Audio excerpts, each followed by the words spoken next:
organic, unpredictable, unknown, lovely, beautiful, a sense of fulfillment. This is part of the pleasures of life and not the chores of life.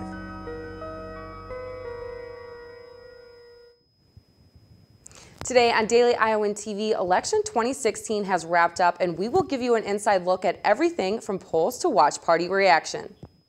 And with the #2 team in the country coming to Iowa City this weekend, Coach Kirk Ferentz had a lot to say. Find out more in sports. All of that and more is coming your way. This is Daily Iowan TV.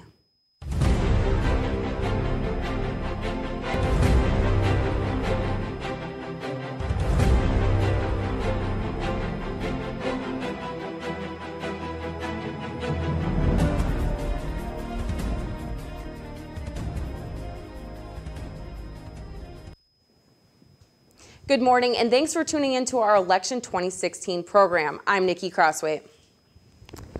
We officially have our 45th President of the United States, and history has been made. Donald Trump won the election with 289 Electoral College votes, beating out Hillary Clinton, who came in with 218 votes.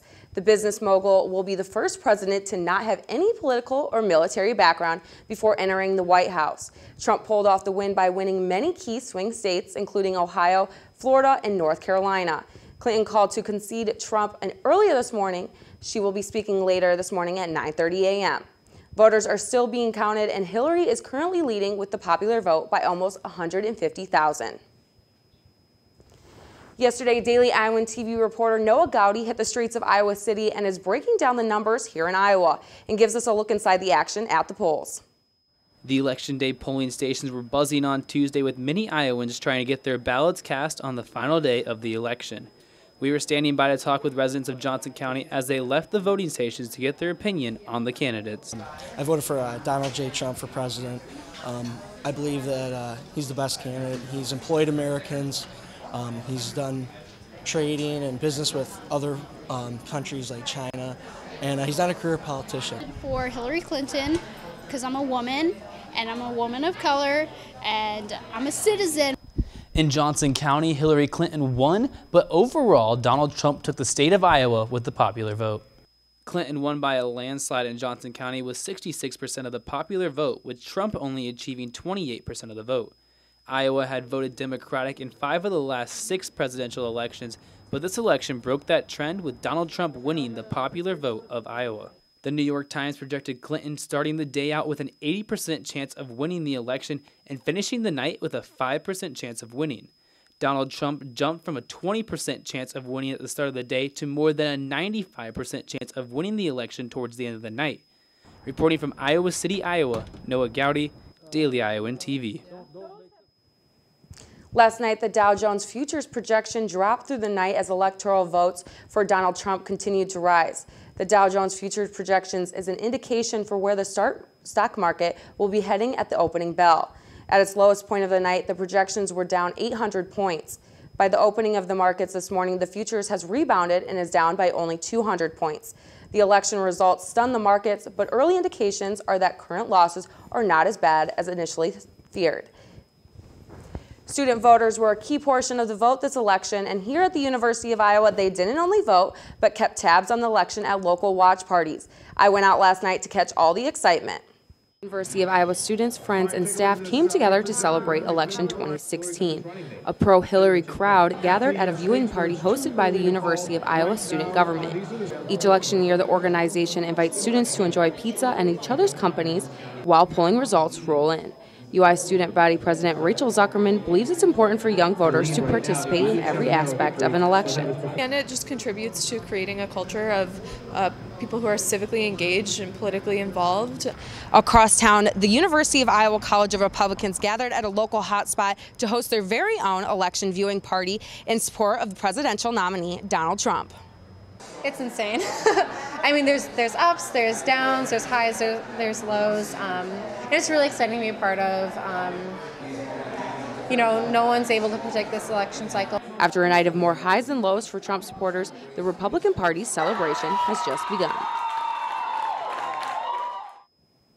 While the country's eye was firmly fixed on the presidential election, our state capital had a second focal point. Daily Iowan TV's Christopher Cervantes reports from Des Moines. It is a common tale that has been told throughout the last year. A man in red and a woman in blue face off over a powerful political seat. Many would think Clinton and Trump, but for Iowa, this narrative includes Grassley and Judge. On March 4th, former Iowa Lieutenant Governor Patty Judge announced her intentions to run against incumbent Chuck Grassley for his seat in the United States Senate. Despite Judge's best efforts, it was predicted that Grassley was to win by a landslide. And that is exactly what happened. Grassley continued his reign, securing a 7th term. Nobody out there works harder than Chuck Grassley. We know that. That is so true. This only further stacked the deck with the Republicans' favor, a shuffle that could severely affect United States policies. How? The answer is simple. The more red or blue in Congress, the more smooth or tumultuous a president's term will be. All Grassley needed to do was wait for Trump to win his side of the election. A feat that many of his supporters also hope for. Ronald Reagan said, you know what? I'll go take it straight to the people. And that's what Trump did. As we all know, that hope was met with abundance.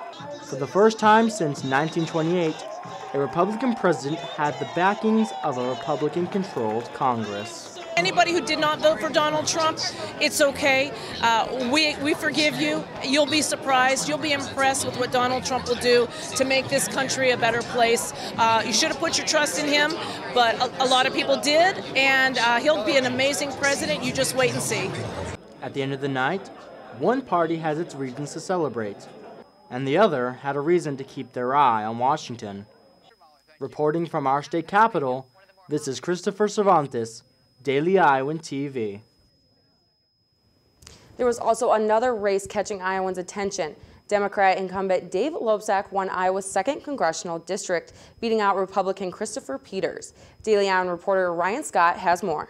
This race truly exemplified experience as its benefits.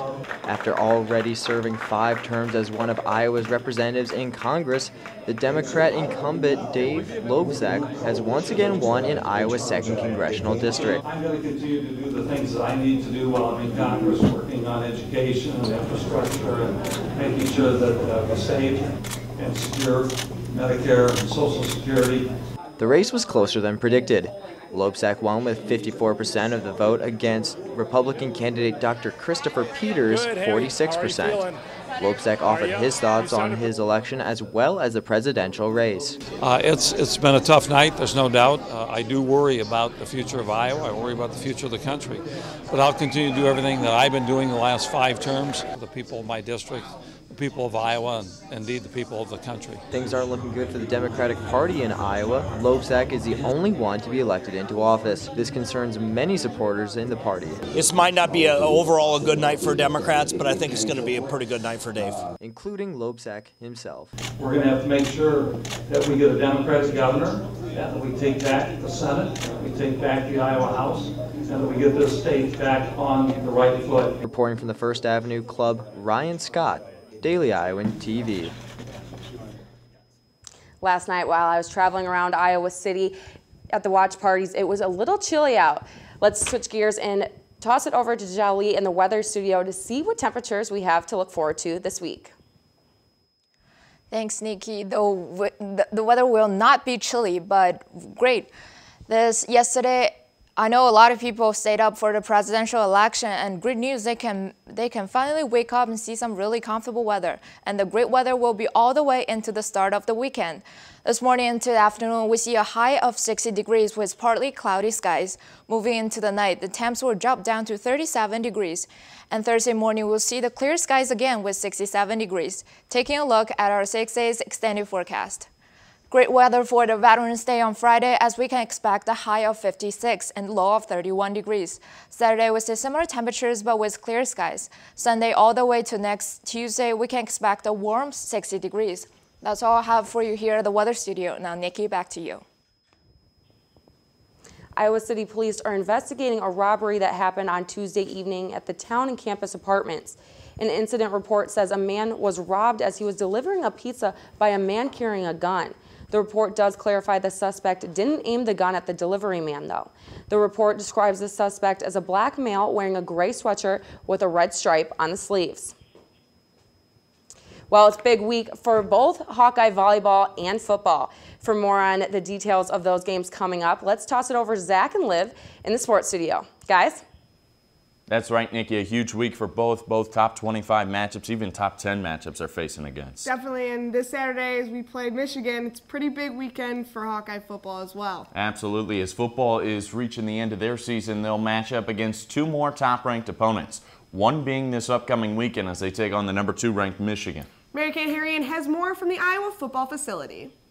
Although there was no happy ending in Happy Valley last Saturday, this week is all about the opportunity. With a night game on their home field against top 5 team Michigan, the Hawkeyes have a big chance to prove themselves and show what they are made of. You know, it's a new week, new opportunity for us, and best thing anytime you have a tough loss is getting back to work, and that's exactly what we did on Sunday, and good to get back on the field with our players. Start focusing on our next opponent. It's a great opportunity to play a great team with a great offense, especially for a defense player looking at it. They got a great defense too, but just looking at it and trying to see if we can do the right small things and try to get a victory out of it. Anytime, you get to go against, someone who's recognized as, one of the best in the country, that's a great opportunity to show what you can do. Test yourself, put yourself up against the best. That's where you want to be as a competitor, kind of see where you're at. You get the number 2 or 3 team, depending on the polls coming in to Kinnick. It's a night game. It's going to be an electric environment, so it's definitely an opportunity for us. All we can do is focus on what we can do, which is practice and prepare as hard as we can. Then we got to go out and compete on Saturday night, knowing that we're playing a really good football team. But we've played some good teams this year already. We got 3 games that we can stand up and we can change that and play our best football as we can finish the season here. With just 3 games left on their schedule, it's pretty much do or die for the Hawkeyes at this point. From the Iowa football facility, this has been Mary Kate Harrian, Daily Iowan TV Sports. It is going to be a great atmosphere for the players this Saturday, and with not winning at home since Iowa State, it'd be a great confidence booster for the team to come out with a win as they are coming up to the end of their season. And with an NCAA tournament bid in their sights, every game is meaningful down the stretch for the Iowa volleyball team. The Hawkeyes start the stretch of crucial games with top-ranked Nebraska on Wednesday night. Colin Murphy has more. After a weekend road split, Iowa volleyball head coach Bon Szymanski believes that his team needs to continue to get better against ranked opponents heading into their Wednesday matchup in Lincoln, Nebraska.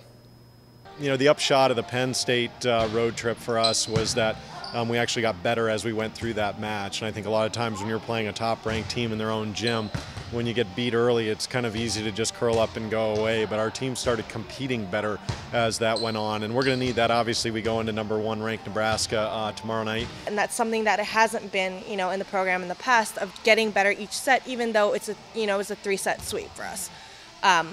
And so, we're definitely going to take that into Nebraska, taking that momentum of what we gained in the 3rd set of getting better and feeling more comfortable and confident in ourselves. And definitely we're looking forward to, what's going to happen in Lincoln tomorrow. After being on the road against number 1 ranked Nebraska on Wednesday night, the Hawkeyes will travel to Purdue as they face them for the first time since upsetting the Boilermakers in Carver Hawkeye Arena. They have some pretty elite level blockers and hitters that, again, we have to brace ourselves for, but it's the team effort that allows us to compete to really the winning moment or the opportunity to win. It's the Big Ten. Everybody's evolving every week that we play, so we haven't started looking at them yet. Right now we're focusing on Nebraska, but I'm sure that once we get into that film, we're going to see them do a lot of things differently. And last time we played them, we kind of torched them on that backside, and so you never know what's going to happen. With the NCAA tournament approaching, head coach Bon Szymanski recognizes that his team is on the bubble, but all that means is that they're on the verge of doing something great. Reporting from Carver Hawkeye Arena, this has been Colin Murphy, Daily Iowan TV Sports. A win against the number 1 ranked team in the country would definitely go a long way for their chances of making it to the NCAA tournament. Well, that's it for sports today. We're going to send it back over to you, Nikki. That's all we have for you this morning. Be sure to check out our website, dailyiowan.com, for all the latest news. And pick up today's edition of the Daily Iowan, where they go in depth on all things election 2016. For Daily Iowan TV, I'm Nikki Crossway. Have a great day, Iowa City, and we'll see you back here tomorrow.